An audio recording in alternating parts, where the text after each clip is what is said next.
Walang mananalo sa galit. Si Andrew ay laging tahimik at kalmado sa trabaho, kahit na may mga kasama siyang palaging umiinit ang ulo. Siya naman ay bihirang magalit. Pero isang araw, napuno na rin siya.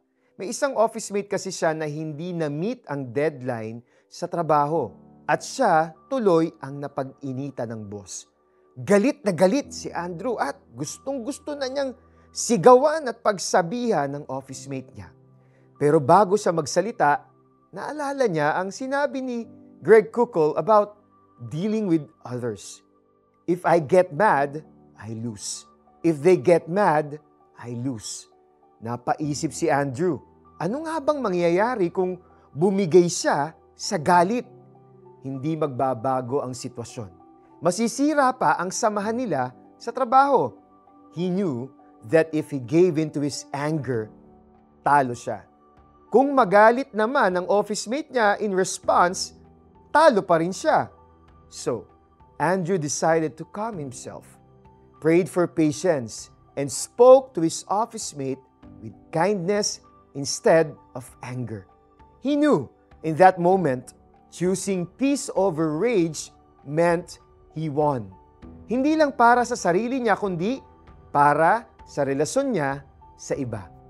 Sabi sa mga Kawikaan 15:18, ang taong madaling magalit ay humahantong sa alitan, pero ang mahinahon ay nagdadala ng kapayapaan.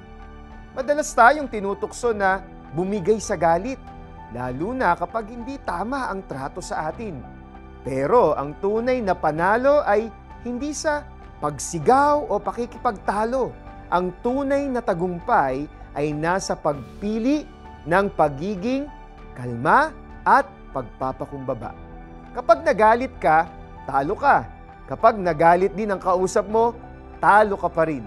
Pero kung pipiliin mong magpatawad at maging mahinahon, doon ka. Tunay na mananalo. Lord, turuan niyo po kami na manatiling kalmado at mahinahon.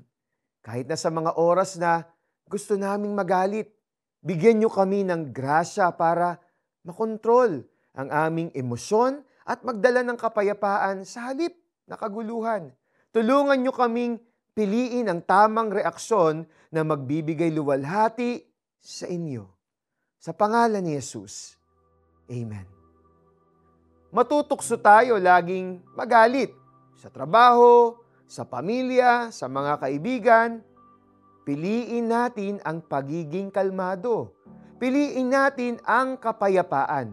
Matuto tayong huminga ng malalim, magdasal, at alalahanin na ang bawat reaksyon natin ay may epekto.